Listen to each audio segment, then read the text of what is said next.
Bonsoir et bienvenue dans Question Directe. Je reçois ce soir Marie-France Thibus, la présidente de la CPME, la Confédération des petites et moyennes entreprises. Bonsoir. Bonsoir. Alors, en 2017, l'IEDOM a recensé 315 entreprises guadeloupéennes défaillantes. On sait qu'il y en a d'autres qui sont aussi dans de grandes difficultés. Est-ce le signe que la conjoncture économique est absolument catastrophique en Guadeloupe? Vous savez que dans mon langage, je ne parle jamais de catastrophisme parce qu'on n'a pas intérêt à être trop alarmiste. Même si c'est factuel. Même si c'est factuel. Les faits sont là et je pense que pour toutes ces entreprises, il y a des motifs à ces affaires-là. Justement, à qui la faute? Alors justement, il faut chercher loin. Des entreprises qui disparaissent. Il faut voir si c'est un problème de concurrence, si c'est un problème d'efficience fondamentalement au niveau de l'entreprise, et si c'est d'autres problèmes. Donc là, quand on ne connaît pas les problèmes, on ne peut pas juger. C'est ça. Maintenant, est-ce qu'il n'y a pas globalement des problèmes qui fragilisent le tissu économique guadeloupéen? Écoutez, il y a tout. Il y a un tout. Il y a que nous sommes, comme on sait très bien, sur une petite île. Sur cette île, nous avons évidemment des difficultés parce que du fait de notre, comment dirais-je, isolement par rapport à la métropole. Et de ce moment-là, de ce fait-là, nous avons aussi des obligations. Et ces obligations, quelquefois, sont pénalisantes, pesantes, pénalisantes pour nos petites structures. Alors, est-ce que ce sont de grosses entreprises? Est-ce que ce sont de petites entreprises? Il faut toujours voir et aller au fond des choses. À l'échelon plus local, il y a aussi ce qui pénalise aussi beaucoup les entreprises, c'est les collectivités qui ne payent pas les factures. Mais il n'y a pas que ça. Il n'y a pas que ça. Il y a les collectivités, il y a les difficultés au niveau salarial, il y a des difficultés au niveau des marchés, il y a des difficultés à toutes les strates de l'organisationnel. Les petites et moyennes entreprises ne sont pas trop dépendantes du secteur public? Elles sont dépendantes, mais pas tout à fait. Parce que vous savez très bien que les collectivités, souvent, ne font pas toujours appel aux très petites entreprises, parce qu'elles n'ont pas la structure qu'il faut pour répondre justement des marchés. Donc finalement, ce problème de délai de paiement, c'est un faux problème? Alors non, je ne peux pas dire que ça soit un faux problème, puisque moi-même je l'ai vécu dans mon entreprise, mais le problème de délai de paiement s'adresse plus aux plus grandes entreprises qui, elles, font appel aux sous-traitants qui sont des petites entreprises et qui, de façon automatique... Donc ça concerne plus les entreprises du MEDEF que les vôtres? Non, on va pas rentrer dans un créneau MEDEF et petites entreprises. On est toutes des entreprises qui, sur le plan local, avons chacun de notre côté des difficultés à régler, en fait. Et ces difficultés, ça intègre les délais de paiement, ça intègre l'éloignement avec le stock, ça intègre le personnel qui, le plus souvent, n'est pas adapté aux activités qu'on voudrait leur confier, ça intègre une panoplie de choses. Alors, est-ce que nos entreprises aujourd'hui, elles disposent des leviers nécessaires pour pouvoir innover, se transformer, se développer, créer ces fameux emplois? Est-ce qu'il n'y a pas trop de freins qui empêchent l'évolution, le développement? C'est vrai qu'on a beaucoup parlé de flexibilité. On a beaucoup parlé de diminuer tout ce qui était contraignant.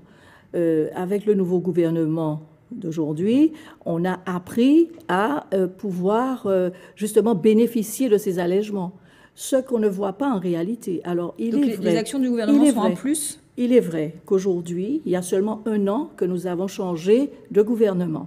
Maintenant, toutes les mesures, les ordonnances qui ont été mises en place ne sont pas véritablement enclenchées au niveau des entreprises. C'est vrai, il y a aussi un grand plan de l'entreprise. Voilà. Donc, à partir de l'an prochain, et je pense de 2019 qui est proche, qui est demain, on verra bien l'application de ces ordonnances, l'application de ces nouvelles normes, l'application de ces réformes. On va le retrouver au niveau du fonctionnement des entreprises. Mais cela dit, on entrevoit quand même qu'il y aura des difficultés, parce que tout en voulant faciliter les choses, on se rend compte qu'il y a une complexification. C'est ça. Et puis, ce qui va peut-être aussi pas faciliter la vie des entreprises, c'est le prélèvement à la source à partir de l'année prochaine. Alors là, vous savez que là... Est-ce que là, la Guadeloupe sera prête à faire face à la situation? Non, mais c'est vraiment une question fondamentale. Parce que lorsque l'on voit ce à quoi sont assujetties les entreprises en général. Je ne parle pas des petites, des grosses, des moyennes, je parle de toutes les entreprises, et qui sont véritablement des charges très importantes. Nous allons avoir de plus le prélèvement à la source, Donc ça signifie quoi? Ça signifie qu'il va falloir soit externaliser cette partie-là auprès de cabinets beaucoup plus structurés. Ce qui va nécessiter un investissement pour l'entreprise. Un investissement, un nouveau logiciel, de nouvelles obligations, toujours vis-à-vis de l'entreprise. Et sur quoi? Sur le compte de quoi? Peut-être du petit bénéfice que possèdent les entreprises en fin d'année ou non, même pas. Donc vous savez que là, ça va être un vrai dilemme. Et la problématique qu'on ressent dans cette nouvelle forme de traitement, c'est qu'on se rendra compte que l'entreprise qui aura certainement prélevé à la source un certain montant de son salarié se verra directement en tension avec le salarié. Alors qu'en fait, il ne va faire que répondre à des directives. Et alors, est-ce qu'au-delà de ça, on ne peut pas aussi redouter une baisse du pouvoir d'achat et donc Mais on va redouter une baisse de la croissance? On va redouter une baisse du pouvoir d'achat. On va redouter un frein au niveau de l'embauche. On va redouter beaucoup de conséquences qui seront en cascade et en chaîne. Ça c'est certain. C'est ce que. Et est-ce que les entreprises aujourd'hui, malgré tout, bon, elles n'auront pas le choix. Il faudra qu'elles s'y plient. Est-ce qu'elles s'y préparent pour ne pas subir la situation à la dernière minute? Elles ne peuvent se préparer en faisant quoi? Parce que là, déjà, nous n'avons pas toutes les formes qui vont devoir s'appliquer. On ne sait pas. Vous avez par exemple des personnes qui sont en CDD. Comment on va appliquer le prélèvement à la source pour ces personnes? Donc là, aujourd'hui, vous manquez clairement d'informations. On manque totalement de clarté. Les personnes qui sont en intérim, comment allons-nous appliquer cette forme-là pour les intérimaires? Donc, il y a encore à creuser dans ça, mais c'est vrai que c'est demain. Donc, je pense qu'au niveau des impôts, ils sont certainement bien placés pour venir nous informer sur toutes les questions que nous allons devoir leur poser. Alors, on évoquait toutes les difficultés des entreprises quelques minutes plus tôt. Est-ce que vous ne pensez pas qu'au fond, il est temps de changer de paradigme? On n'arrête pas de dire qu'on est dans un modèle à bout de souffle, donc une société de consommation basée exclusivement sur l'importation avec l'Hexagone. Est-ce qu'il ne faut pas, une bonne fois pour toutes, passer à l'étape suivante, un autre modèle? On dit ça depuis longtemps.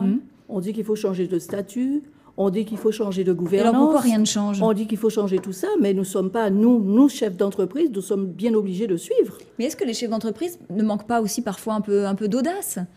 Vous trouvez que ce n'est pas de l'audace que d'investir, que d'embaucher, que de répondre de toutes ces obligations? Mais est-ce que, par exemple, ils vont pas, les chefs d'entreprise innovent suffisamment dans les nouvelles technologies, par exemple? Elles sont bien obligées d'innover. Rien qu'au niveau de tout ce qui est paiement, les paiements en ligne, les commandes en ligne, etc. Nous sommes au fait de la situation aujourd'hui. On parle d'économie bleue, d'économie verte. Est-ce que les entreprises s'engouffrent dans ces voies-là qui sont... Mais pour aller dans tout ça, il faut des donneurs d'ordre. Les donneurs d'ordre, ils sont où? L'économie bleue, c'est vrai que ça va générer un pouvoir d'achat déjà pour les consommateurs et puis pour les salariés, mais ça va générer aussi une économie plus développée. Mais c'est fondé par qui? Il faut bien qu'il y ait une volonté d'entreprendre. Cette volonté d'entreprendre, elle ne peut se faire que si nous avons un climat de confiance, un climat paisible. Or, nous ne l'avons pas. Regardez aujourd'hui, avec tous les problèmes que nous avons, problèmes d'eau, problèmes de sargasses, problèmes de santé. Comment vous voulez qu'un chef d'entreprise... Donc aujourd'hui, avec tous ces problèmes, les chefs d'entreprise ne peuvent pas imaginer avoir des jours meilleurs. Ils sont désarmés. Alors l'audace dont vous parlez, je pense qu'il faut déjà commencer par préparer ce terrain environnemental qui nous permette d'avoir justement de l'audace et de faire perdurer cette audace au niveau de l'entreprise et du développement économique. Ça, c'est un problème politique. Ah mais aussi, surtout. Alors justement, en tant que vous êtes vice-présidente du Conseil économique, social et environnemental régional, qu'est-ce que vous pensez de la stratégie d'Harry Chalus et de son investissement à travers son plan pluriannuel? Est-ce que selon vous, ça va garantir la relance économique? Ben écoutez, lorsque vous parlez d'audace tout à l'heure, moi je pense qu'il faut être audacieux aussi pour prévoir... Donc il y a de l'audace dans ce plan? Je pense qu'il y a de l'audace parce qu'il y a un plan qui a eu l'avantage d'exister. Moi je ne suis pas plus de M. Chalus que de quelqu'un d'autre qui serait, mais je suis pour justement le développement économique de notre région. M. Chalus a eu, je ne dis pas l'outrecuidance de vouloir présenter un PPI. Bon. il est bon, il n'est pas bon, il est à revoir, il est à réviser, il est à refonder, on peut tout dire, mais c'est déjà le fait qu'il existe. Et à travers ça, on peut voir dans ce PPI des différentes orientations qu'on peut améliorer. Et donc là, je pense que rien n'est figé. Nous avons certainement des choses encore à remettre à l'intérieur de ce PPI. Merci beaucoup, Marie-France Thibus, d'avoir participé à Questions Directes. Restez sur ATV Guadeloupe, l'information continue. Bonne soirée.